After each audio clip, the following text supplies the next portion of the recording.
Assalamu alaikum students. I hope all of you are doing good. Yes, today's lecture, our today's lecture is about the major topic areas which are basically often tested in CSS essay. And after that, I will share with you the techniques as to how to collect and gather information and data about those frequently tested topics. What do I mean by this is that I will tell you different techniques, okay, how to gather the data. I mean, from which angles you should gather the data, okay, which sort of statistics you should be gathering about those particular areas which are often tested. So students ask me a lot of the times that they don't know how to gather data, okay, about the essay paper especially. I mean, they know that they might be expecting an essay on education, but they don't know what to gather about education. So this topic is effectively about those techniques, okay, those areas, those angles, those lens from which to gather information about a particular topic. It's a very effective topic. You have to keep a pen and a register so that you can note down all the important topic areas. So without further delay, let's start. So these are the list of topics basically which have been most tested in CSS exams. Okay, I have taken this list, organized this list about the most frequently tested areas. These topics are from past papers. Okay, and they have been basically organized topic wise. Okay, so let's suppose the topic of poverty, it is tested very often in Pakistan. Okay, it is tested in general about, in the context of the world, but more particularly in the context of Pakistan. So you have to know, what facts to gather. Okay, right now I will just be telling you or showing you which major topic areas are basically often show up in the exams, and later on I will tell you which uh, you know which sort of data to get about each of those topics. For example, regarding poverty, these topics have shown up. Strategies for alleviation of poverty, progressive alleviation of poverty, moral depravity is the root cause of poverty. Second topic which often shows up is democracy. Okay, this often shows up in our CSS exam, CSS essay. Okay, the future of democracy in Pakistan. Democracy is a culture rather than a process. This essay has been tested in 2012. Then, often an essay about Islam is tested. Okay, but it's from different angles. It's not, like simple essay about Islam. Like we do in Islamiyat. It's tested from various angles, like pluralistic vision of Islam, Islam versus the West, the image of Islam in the Western world, and responsibilities of the Muslim Ummah, peace, the essential message of our religion. So these are the topics which have been tested about Islam. Okay, and you can see that they have been tested from different angles. Never was, a topic ditto copy of some previous year. So moving on, education. This is most tested topic. So you have to know everything about education in Pakistan. So these are the some of the essays basically from our past papers. Okay, like you can read them. Okay, education makes people easy to lead but difficult to drive, easy to govern but impossible to enslave, need for serious planning and technical education in Pakistan, reforms in the examination system, co-education, merits, demerits, meaning and purpose of education, English as the medium of education in Pakistan. So these are the topics basically which have shown up about education. Higher education. So within education, a niche topic which has often been tested in past papers is higher education. Okay, like higher education as an agent of change, privatization of higher education. Similarly, energy crisis and water shortage. This is also often tested. Okay, like dilemma of water and energy crisis. Okay, you can read it. But this is not important. I mean, you can just Google it and you will know. You can basically add to this list the latest basically topics from the past papers. Okay. What I want you to know today, which is very important, is coming in the later slides. I will tell you. So this topic is about politics. These are the past papers which have come, which have come up regarding the topic of politics. Okay. The purification of politics, sorry personalization of Pakistani politics. Politics is the art of the possible, not economy, but politics is the key to success. So, once again, politics also has been tested from various angles. UNO, of course, this is also one of those hot topics. Examiners' favorite topic, I would say that. The future of UNO, hopes, hurdles, United Nations in the 21st century, obligations, limitations, global warming. It's a serious issue that the world faces in general and Pakistan faces in particular. So this topic can be expected even in the coming exam. Okay, from various angles this can be tested. So these are just the topic sort of from the past papers basically, which I have basically listed under various heads. Terrorism and globalization. Okay, this is often tested. As you can see, there are a lot of topics in this. Okay. Mm, Pakistan's war on terror, dialogue is the best course, international crisis and terrorism, terrorism as a new threat to the contemporary world. The war on terror has contributed to the growing abuse of human rights. This was tested in 2015. So once again, terrorism has also been tested often from different angles, from various angles. Okay, Pakistan and economy of Pakistan. So this is a topic which poses a different challenge. Okay, since most of the candidates which appear in CSS exams, they don't have a background of economics. So this is where they have to put in some extra effort. Economics is a very technical subject, so they need to be aware about the technical terms in the economics. In other words, the jargon which is specific to the subject of economics. Okay, so you have to read the newspaper and you have to pick out some words which are often repeated in the editorials, and you have to Google those words. Okay, so that you can basically know the concepts of some repeatedly used words. Okay, so this is where you have to put in some extra effort. Okay, so these are the topics basically which have appeared in past papers, which have been directly or indirectly related to economy of Pakistan or world economy.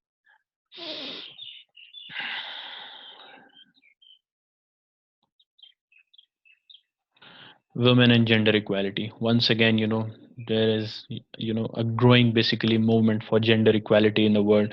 So this of course leads down to this topic being often tested in our essay.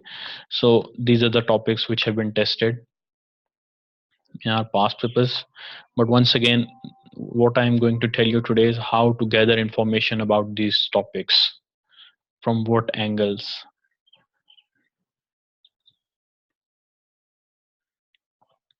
Media, of course. Once again, the media in Pakistan basically has seen a surge after the private media, was allowed. So there have been various advantages, disadvantages.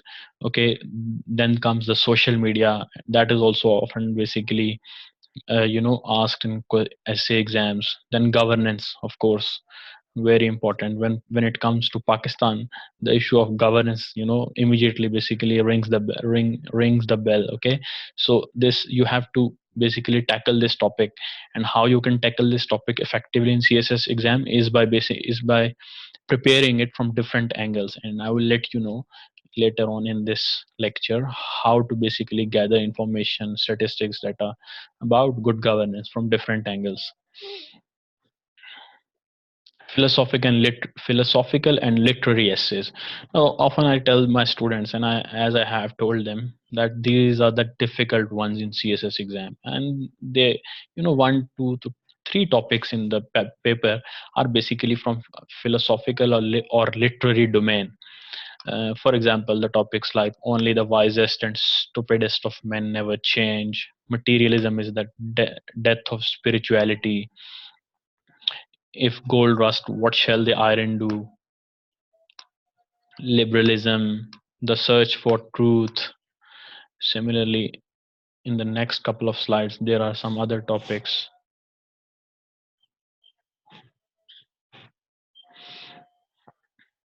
Philosophical and literary. Continue. This continues to the next slide. Like, to pick up some topic. Dreams for future rely on the work of today. A country's a country is backward because its people are backward. So these are some topics which are from the domain of philosophy and literature. This is again like you know from the same domain, and this is a long list. Okay, like young habits die hard. This is a topic. Then I guess we have one more slide about this. About yes, okay. This is the last slide, which is about philosophical and literary essays. Now this is the important bit. Okay, you have to be very attentive now. Why gathering information is important when it comes to CSS essay. Okay, this is very important.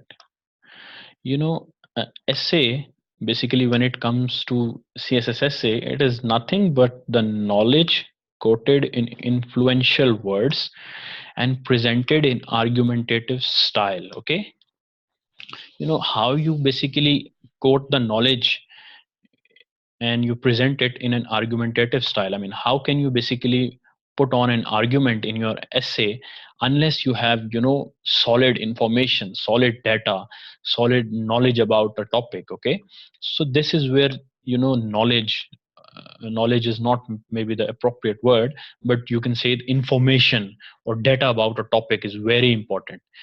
If you have data and information at your disposal, then you can easily basically argue in your essay. You can take a stance, you can prove your stance, so that it becomes a lot easier. Okay, and secondly, why it is important? Because at no point in the essay paper should the examiner be given an opportunity of rating the knowledge or data information of the aspirant as superficial and outdated. Okay, examiner is testing is examiner in test examiner sorry examiner is testing you on three basic things in CSS essay. Number one, he is testing you on your English skills. Okay, how you basically what is your writing style? Okay, are you making any grammatical mistakes? Secondly, he's testing you on the relevancy. Okay, have you understood the topic well? Okay, how have you gone about basically organizing your thought process? And thirdly, is testing whether you have enough knowledge or information or data about that topic to back up your arguments. Okay, so never should the examiner get a feeling that this candidate has superficial and outdated knowledge about the topic which he has basically chosen out of 10 topics. Okay, so examiner has basically given you a a vast choice when it comes to CSS essay, and when you pick up 1 out of 10, then examiner won't tolerate that your knowledge about that basically topic area is superficial or outdated. So you have to be very active or proactive in collecting information about a topic, in collecting data statistics about a topic. Okay, because examiner, if examiner gets even a sniff that this candidate has basically crammed some notes and is not updated about the knowledge, then most probably you won't cross the threshold of 40 marks. Okay, so unless the examiner, the third bullet point, who has already gone through hundreds of essays on the same topic. Okay, let's suppose there is an essay on health. Okay, health in from any perspective, he can ask an essay about health sector in Pakistan, and this is a topic which basically hundreds of candidates would have gone about attempting. Okay, so unless he finds out something new, interesting, and unique in your essay about that particular topic, he is not going to let you be among those who would successfully cross the threshold of 40 marks. So, in essay, only 3% to 5% make it, okay, in the English essay exam. And if you're writing about a topic, okay, and you are not basically giving him something new, something interesting, some updated information about that topic, then the chances that the chances of you making through are very bleak actually. So you have to be very updated. So this aptly explains why gathering information about essay is important. Okay, number one, you can't argue effectively unless you have data, facts, figures at your disposal.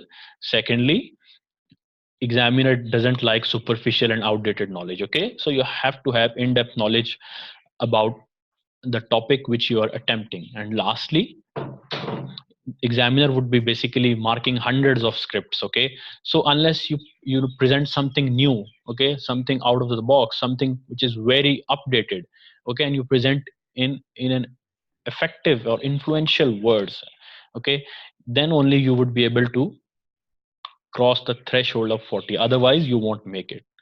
So this basically has made it clear about the importance of information and data in an essay.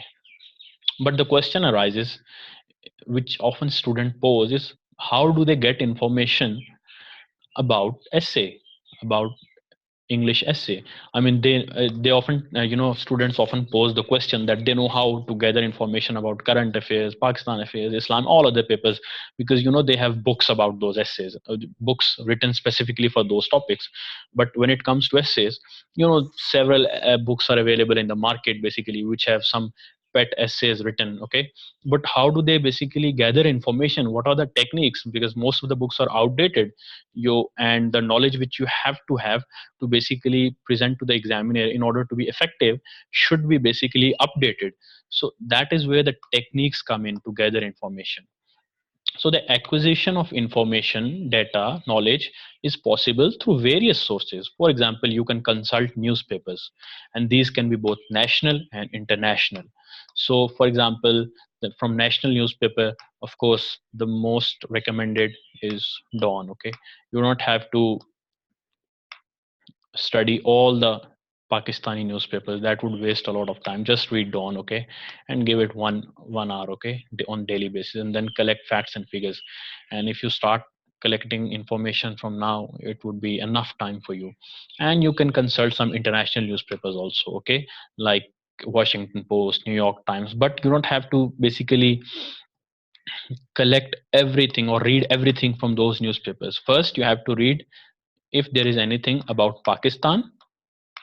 Then you have to read something which concerns the entire world. Okay, those issues which are affecting the entire world. You don't have to basically, let's suppose if you're reading Washington Post, you don't have to read everything about US, what is going on in the local politics of the US, who is the secretary of state, basically where was he on the tour. Okay, you don't have to read these things. And similarly, when we are using some, when you are reading the Guardian, you don't have to basically delve into the local politics of those, or the local economic conditions of UK. No, you only have to basically read from the international newspapers only those things which basically impact the whole world. Why you have to read those? Because they present the arguments about the issues which concern the world from a different perspective. While maybe Dawn can give you a perspective about the international affairs from Pakistan's perspective, but those papers will give you a world perspective, and a perspective about the issues, world issues, through the lens of the West. So it is important that you also consult, but don't waste too much time on reading newspapers, because you have 11 papers at your disposal. But if you dedicate 1 hour or 1.5 to 2 hours on daily basis, you can collect a lot of information. Secondly, current affair journals. There are various journals available, like There are various current affairs journals in Pakistan internationally, which basically are published on monthly basis. So you have to consult those also, because in journals the information is presented in a very technical way. Okay, when it comes to journals on health, it would be very technical. Technical jargons would be used. So journals can be consulted, okay, provided you have the time. Then magazines, The Economist, this is one of the most, excuse me, this is one of the most authoritative sources of basically analysis on different issues. Okay, the monthly basically magazine The Economist is available on the internet easily, so you can consult this. The Diplomat is also a very important magazine. It's about, you know it mostly writes about the issues of South Asia, Far East, okay, Southeast Asia. So its specialty is writing about the political and economic, you know developments in these areas. Okay, South Asia, East Asia, Southeast Asia. Then there are research papers. These can be, these are published from by different organizations. For example, research papers can be published on CPAC. They can be published on the situation of Middle East. They can be published on the tensions, political and tensions in the South China Sea, etc. So various organizations publish these various research papers. They also contain a lot of facts and figures. Then official websites, this is very important. Okay, because this is where you get the core statistics about any topic. For example, UN, you can gather a lot of information from the website of UN or from the website of its agencies. Okay, like UNDP, okay, UNICEF, all those things. You can, if you want to gather information about children, UNICEF is the appropriate basically wing of UN. If you want to gather information about some, you know economic stuff about Pakistan, you can consult Pakistan Bureau of Statistics. Similarly, from the Ministry of Finance, you can read Economic Survey of Pakistan. You must read Economic Survey of latest Economic Survey of Pakistan before sitting in the exams. Okay, if you can't read the entire Economic Survey of Pakistan, at least read the summary portion, read the executive summary of this. Okay, that contains a lot of facts. Okay, if you have those facts in your mind, it would be enough. Okay, so you must read, if not possible the entire Economic Survey of Pakistan, the initial summary of the Economic Survey of Pakistan, and which summary, the latest version of the Economic Survey of Pakistan. So this is a must read for the students. So when then there are special investigative reports, like FAFN is one, which basically publishes special reports on, you know the conduct of elections in Pakistan, whether elections were free and fair. Similarly, there are other special investigative reports which are published, and they are basically area focused. Okay, some would be on health sector, some would be on education sector. Lastly, from the very start of the preparation, aspirants should start collecting data regarding the expected 10 to 15 topic areas, which I would be discussing afterwards. And the process should continue till the actual exam day. Okay. Why? Because you need to update your information. Once you have some background information about a most repeated topic, you need to constantly update it. Okay. So that your information is not outdated. Excuse me. So moving on.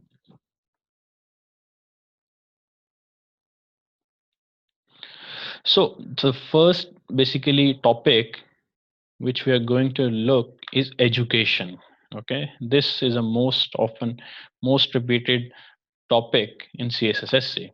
But which aspects of education should we basically consider when it comes to gathering data and collecting information? Okay, which angles to keep in mind? First of all, you have to know Article 25A, right to education. Okay, you have to have this article in your mind word to word. Okay, you have to, so you can cram it. Okay, you have to keep in mind that you must know this article. Okay, whether it comes, it will help you to basically strengthen your stance or argument, not only in an essay but also in current affairs, Pakistan affairs. So Article 25A, which is related to right to education, which basically states that the state has the responsibility to educate, okay, educate the citizens. Okay, so you can read the whole article on the internet after the lecture, but you have to memorize this article, okay, because this will add weight when you're writing something about education in your essay. Secondly, you can quote Jinnah. Okay, you have to, keep in mind or memorize a couple of quotes on education which Jinnah, the founder of Pakistan, might have said at some address.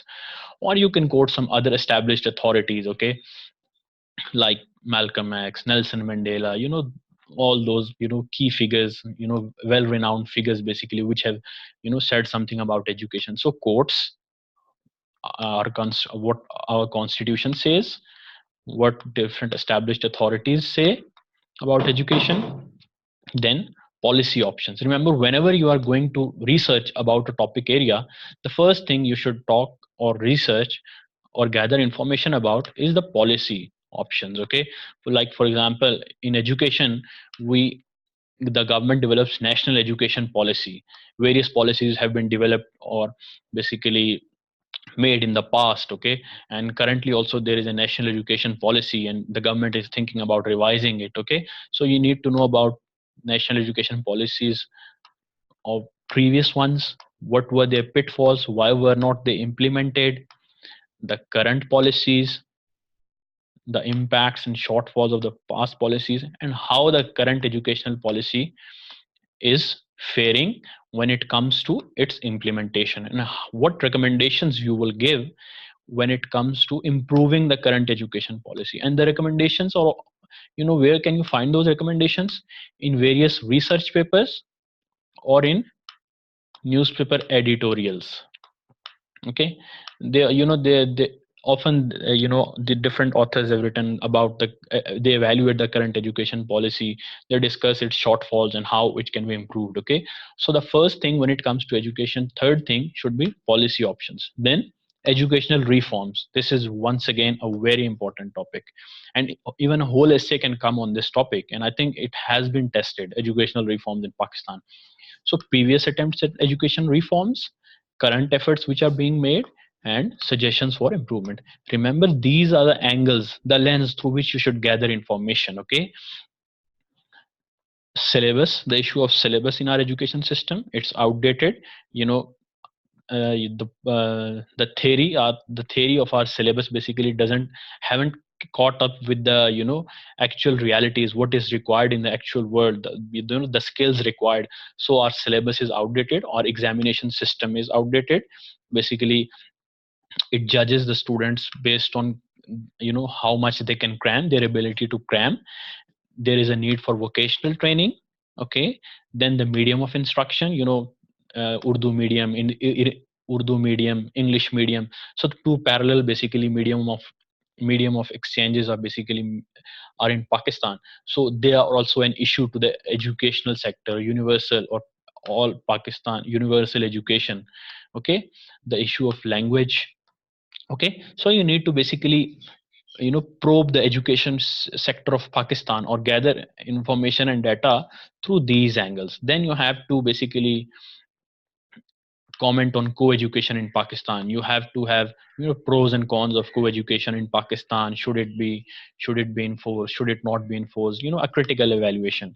Then you need to be able to compare education sector of Pakistan with the region. And how can you do that? Because comparisons are the most effective way to develop your arguments, as I have discussed earlier, that why you need to have basically data and information about a specific topic so that you can argue effectively in your essay. So how effective comparisons can be made? If you have statistics at your hand, at your disposal. Now, what sort of statistics about education you need to have at your fingertips? Okay, remember, at your fingertips. Percentage of GDP allocated to education. Now, bifurcation of that allocation among primary, secondary, and higher education. You know, what percentage of the pie goes to primary sector, secondary sector, and higher education. Then literacy rate of Pakistan, literacy rate of different age groups, okay, like youth literacy rate of youth, then the literacy rate of male and female. Why is there a difference in the literacy rate of male and female? Reasons.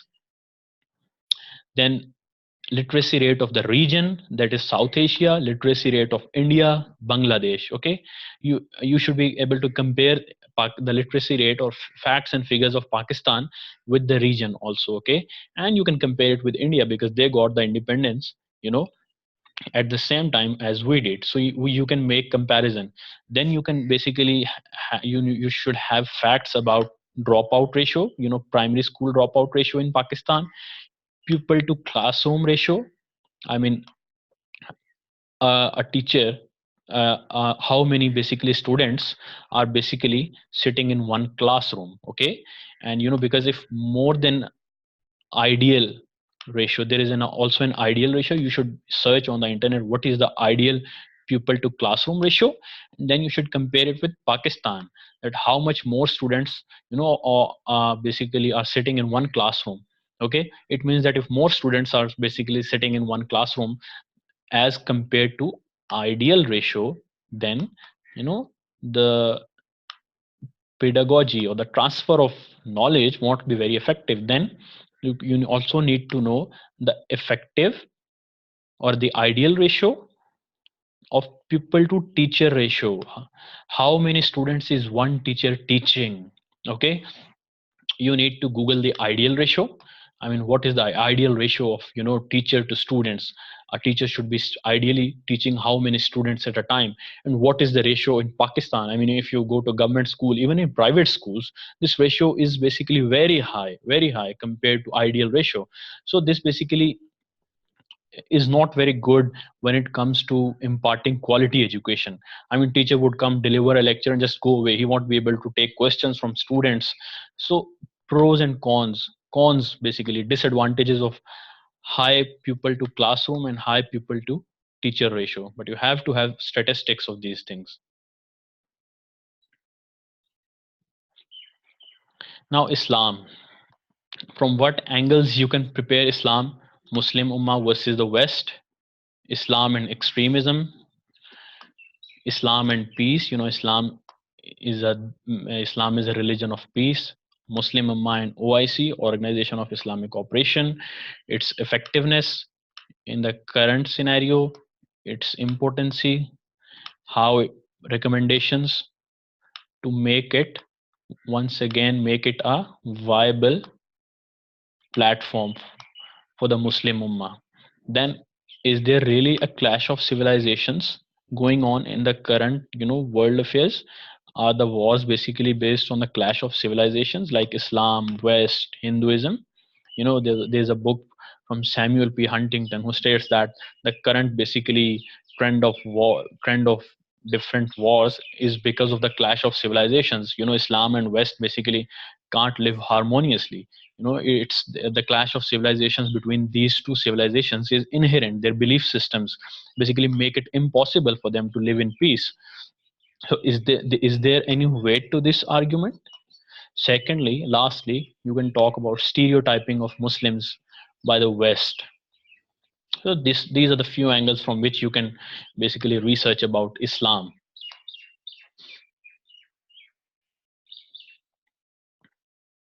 Moving on, socio-economic crisis. Okay, one you can just keep this in your mind, that one topic out of 10 will be from socio-economic crisis.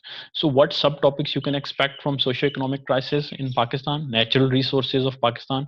So you should be, you know, familiar with, or you should have data at your disposal about these things, so that you can effectively discuss the socio-economic crisis and their solutions. So first you need to know, you have to have information about natural resources of Pakistan and what is the nature of energy crisis. Then you have to basically know about the nature of water crisis, how it originated, when it originated, okay, the reasons behind the origin, the effects, of the water crisis and the solution to this problem.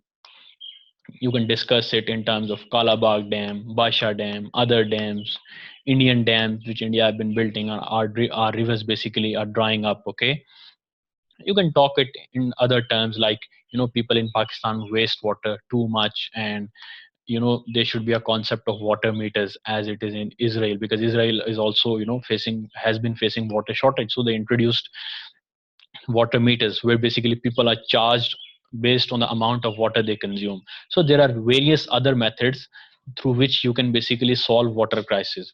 So you need to basically come up with those solutions. So remember, I'm just telling you about you know the methodologies, the angles through which you should prepare a topic. The research part is up to you. Okay, the more basically effort you put in, the high dividends it will yield.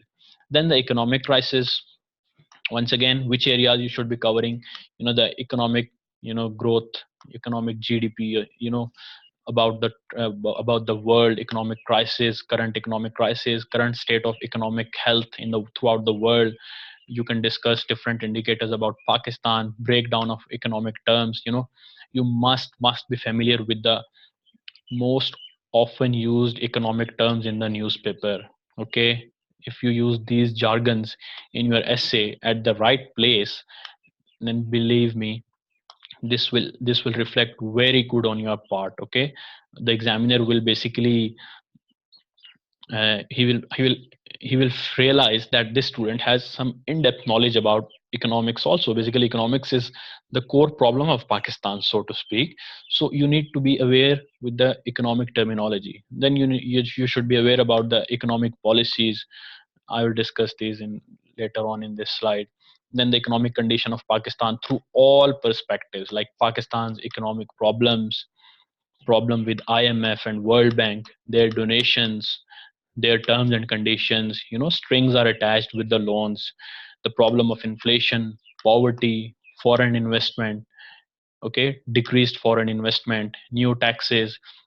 We are basically taxed mostly indirectly. Okay, government, whichever government comes, they impose indirect taxes in Pakistan and not direct taxes.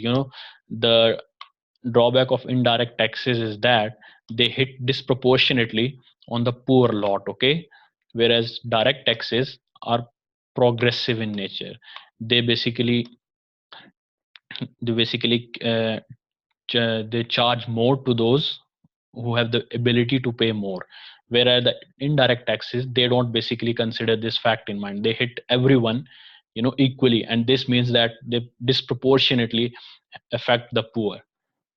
Then, of course, the topic of corruption and accountability, international scenario. After Panama Papers, basically, international wave of accountability has started. Critical evaluation of anti-corruption organizations in Pakistan, like NAB, FIA. You should be able to differentiate between NAB and FIA. What is the difference of their purpose, roles? Are they effective? Are they appropriately staffed? Okay, are they able to deal with white collar crimes, which is basically the prevalent sort of crime in today's world? So these are the angles basically from which you should be well prepared. So some statistics when it comes to economics, you should be able to know the GDP growth rate of the current year.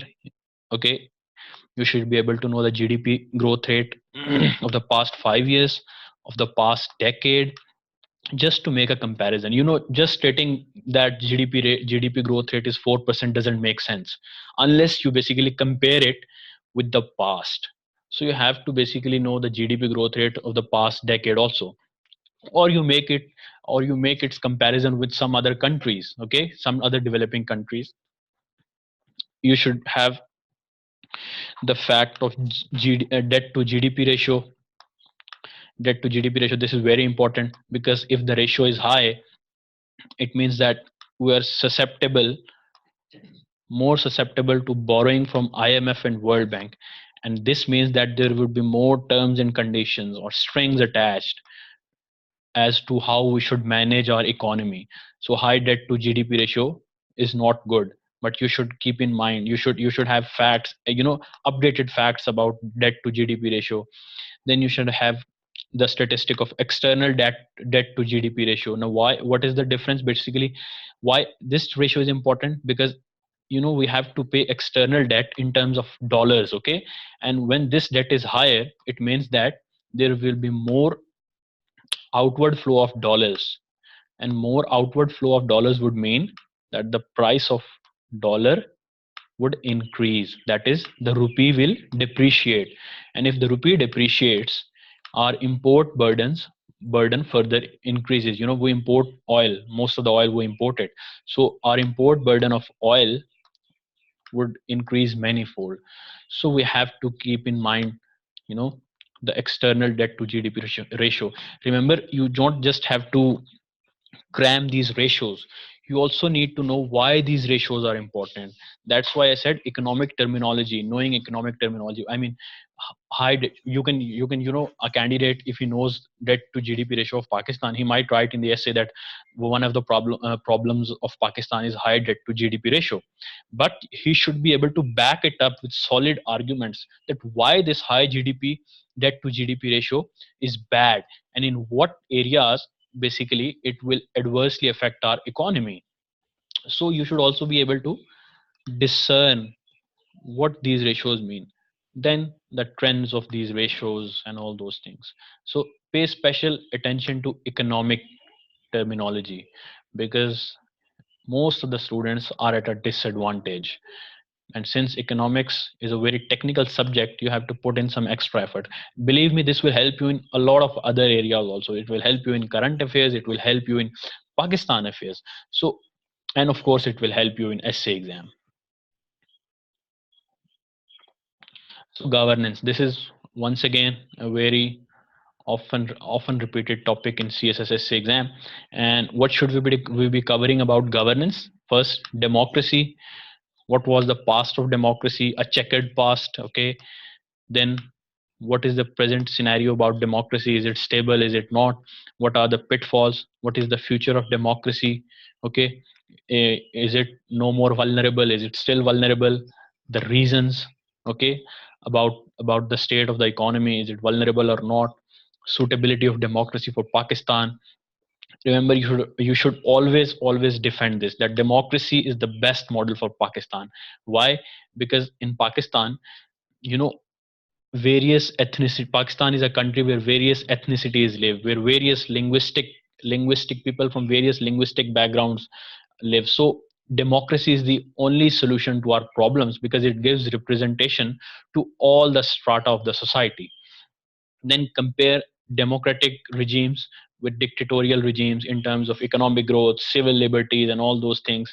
Then you should discuss a way forward, that is how democracy in Pakistan can be further strengthened, and in which you can just write about accountability, the civilian government should deliver, and some constitutional basically terms you have to basically dig out when it comes to democracy.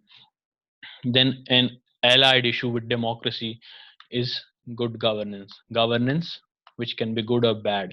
So you should be able familiar with some ideal models of governance, okay? Like some countries which have very good models of governance. Now it's your headache, okay, to find out information, to collect data about this. Now you should be able to comment on the state of governance in Pakistan. Of course, it's not ideal, it's not good. Then you should be able to have 5 to 6 reasons for bad governance, and then you should be able to have 5 to 6 suggestions. Now if you have whatever I have discussed till now, if you have 4 to 5 bullet points, then believe me, whatever sort of essay comes in your exam, you will be able to tackle it effectively. So I would advise that you pick up a register, you write the main heading like governance, then you know skip 3 to 4 pages, then you write the heading of the next topic. And whenever you basically read newspaper or editorials and you come across some interesting fact, you just jot it down under that heading, let's suppose under governance.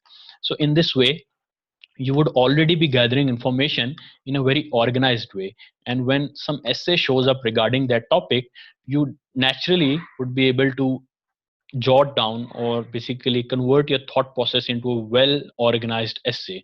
So this is the way to basically collect and gather information.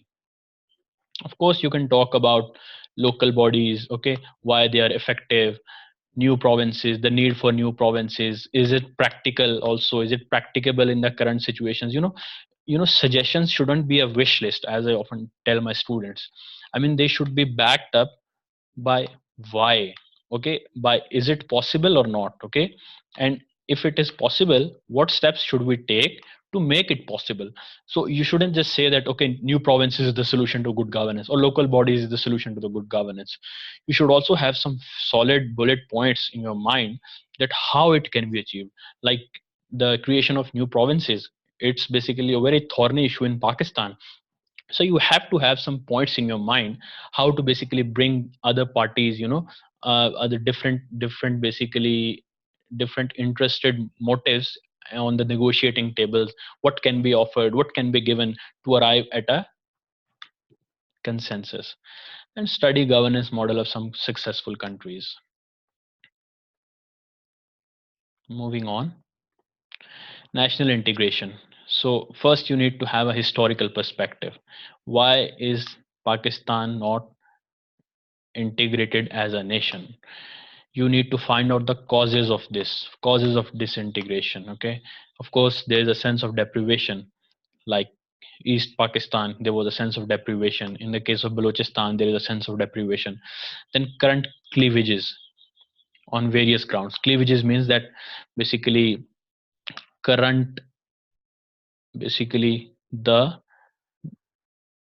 defects, okay, the current basically जिसको आप कहते हो कि दरारें, okay, the current दरारें किस basis पे हैं, वेरियस ग्राउंड्स पे हैं अब आजकल, talking about today, okay, in the recent times, in the current time, what are the various grounds on which there are various cleavages, role of pressure groups, in basically preventing us from becoming a nation.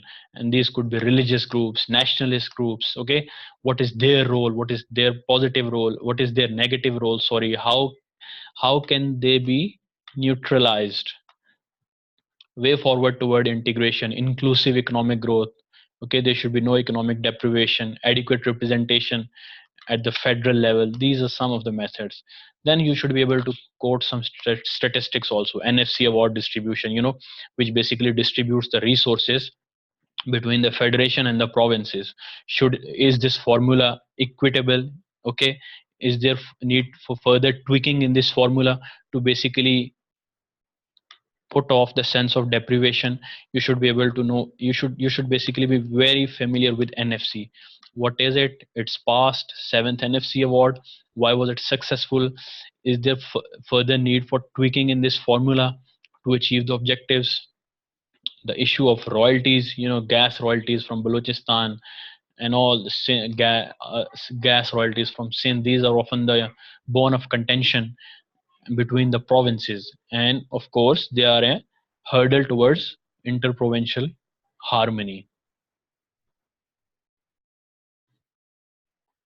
Media, of course, what you need to know, from which angles you need to prepare media and state.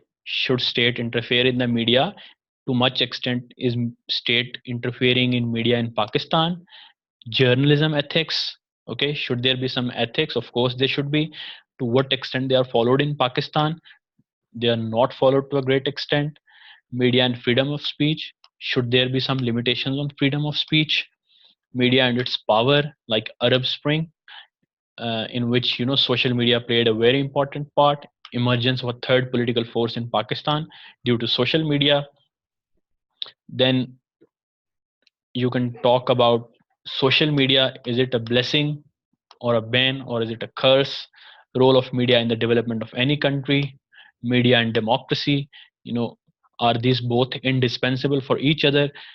Is a strong media basically a prerequisite for a strong democracy or an effective democracy? The concept of yellow journalism, this is a media specific jargon. You should be able to know, you should know it. The consequences, suggestions to improve, suggestions to curb yellow journalism. and various statistics which are published internationally, like index on freedom of press. You should be able to basically quote the number at which Pakistan stands, okay, about freedom of press, and all those things. So you should be able to collect statistics and facts on these areas. Crisis management, once again a very interesting topic. It includes disaster management. You should be familiar with major disasters in world and in Pakistan, recent natural disasters in Pakistan, strategy to mitigate their negative effects, disaster recovery plans of floods, earthquake, terrorist attacks, fire and mob situations. These are the most experienced, basically most often faced disaster or crisis situations in Pakistan. So you should be able to explain in a very practical situation that how disaster recovery plans should be made and put into practice on these fronts. Then relevant authorities in Pakistan, like disaster management authority. There are other also authorities which deal with specific areas, like ERA deals with earthquake and the victims of earthquake. So you should be familiar with those authorities in Pakistan and why they are not basically delivering effectively. How can they be improved? I mean, either they are understaffed or either they are not getting appropriate budget. Then you should be able to quote some statistics about the death toll from various disasters, the economic loss of life. Along these lines, you should have some facts and figures, statistics at your disposal. Moving on, terrorism and extremism. Reasons, causes, psycho, socio, economic, political effects of terrorism and extremism, and solution. This is the basic. Okay, you should have 4 to 5 points at your disposal. You should know 4 to 5 points about these reasons, causes, psychological psychological effects, social effects, economic effects, political effects of terrorism and extremism, and the solutions. War against terrorism and its economic cost. Okay, it ranges somewhere between 120 billion dollars, and you can relate it to the basically aid which we have received through coalition support fund. It's very little compared to the economic loss which Pakistan has suffered. You should basically be aware of the latest statistics about this. Then terrorism and dialogue. Of course, basically you should basically have sound arguments that either dialogue is possible with the terrorists. You should be able to explain terrorism from Afghanistan Pakistan perspective. Then sectarian issues, very important. Ethnic violence in Pakistan, like Shia Hazaras are often targeted. Historical perspective of ethnic violence and sectarian issues, their effects, their remedies. Then of course statistics. Statistics also, I have given you the different lens from which to look at a topic. Now it's your turn to present arguments from these lens and to have statistics. Okay, statistics from these angles. Moving on, UN. What is the mission of the UN and what it is actually doing? Then developed countries and their discriminatory trends when it comes to UN. Some people say that UN is basically just a proxy of United Nations Security Council. You should know about the past, present, and future about UN. Okay, different essay topics regarding UN have come in the past papers. Okay, you should search them, that which of the topics in the past papers are about UN. Then Pakistan and UN, relationship of Pakistan with the UN. Then you should be able to quote some statistics like Pakistan's contribution to peacekeeping missions, UN's contribution to different sectors in the form of United Nations Development Program, UNICEF, and all these things. Environmental issues, once again, global warming. What is this phenomenon of global warming? How it is caused? Okay, what are its effects? negative effects, what are the solutions, and some recommendations. Then global and national initiatives that have been taken to curb the issue of global warming, like Kyoto Protocol, Paris Agreement. Then you should know that names of different treaties and protocols which deal with environmental issues or global environmental issues. American withdrawal from the Paris Agreement, its effects on basically the global move or the global movement to curb this issue of global warming. Then you should be able to quote some statistics like Pakistan's risk index when it comes to global warming. Okay, latest index you should be able to. I don't recall the latest index, but you should basically Google it and you should be able to write about it, quote it.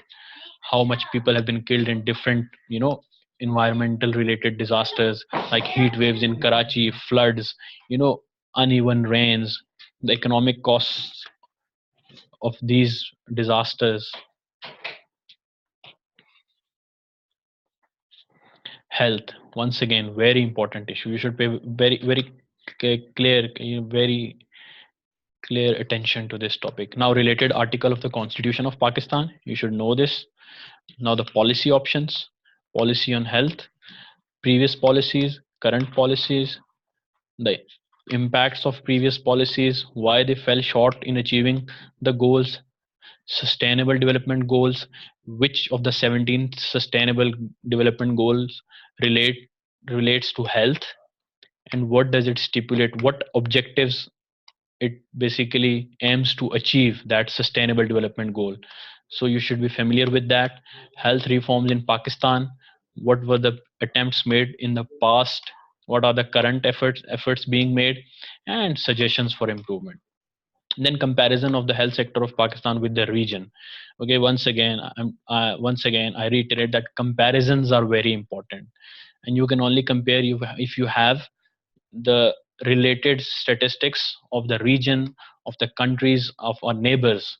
For example, you should have at your fingertips the basically these statistics, which is the percentage of GDP allocated to health sector and the bifurcation of that percentage among primary, secondary, and tertiary healthcare sector, mortality rates, infant mortality rates, you know, life expectancy, doctor to patient ratio, hospital bed to patient ratio, what are the ideal ratios of what are the ideal doctor to patient ratio and hospital bed to patient ratio, what are these ratios in Pakistan.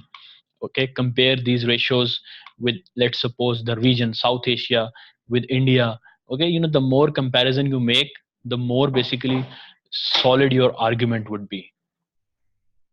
Now CPAC, I don't need to basically go into detail about CPAC because you all know. You need to know about One Belt One Road initiative, you need to know background about CPAC, components of CPAC, economic implications for Pakistan, China, the region, that is Central Asian states, Southeast Asia, Far East, economic implications for world. Then you need to know the social implications of CPAC for Pakistan, the region, the world. Then the conflicts, potential conflicts which can arise due to rise of China, like proxy wars to stop CPAC. And then statistics, of course you need to collect each and every statistic from every facet, from every lens about CPAC. You can't just ignore this topic. So lastly, Pakistan. Check and sort carefully the past papers from 2000 onwards and make a list of every topic which includes Pakistan in it. Okay, directly which includes Pakistan in it. Then you will be able to further, streamline about your preparation, about from which angles to prepare the essay when it comes to issues about Pakistan.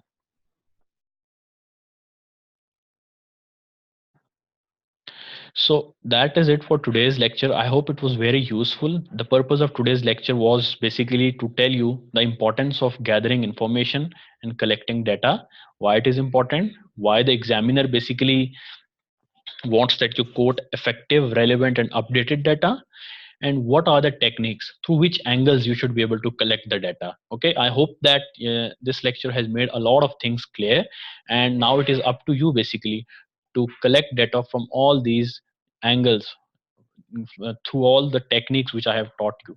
And if you know, it's up to you now. The more the information you gather and you basically memorize it and you are able to recall it on the exam day, the more weightage your basically arguments would carry. So that is it for today. uh, Good luck with your exams. Meet you I will basically meet you in the next lecture. So till then, goodbye.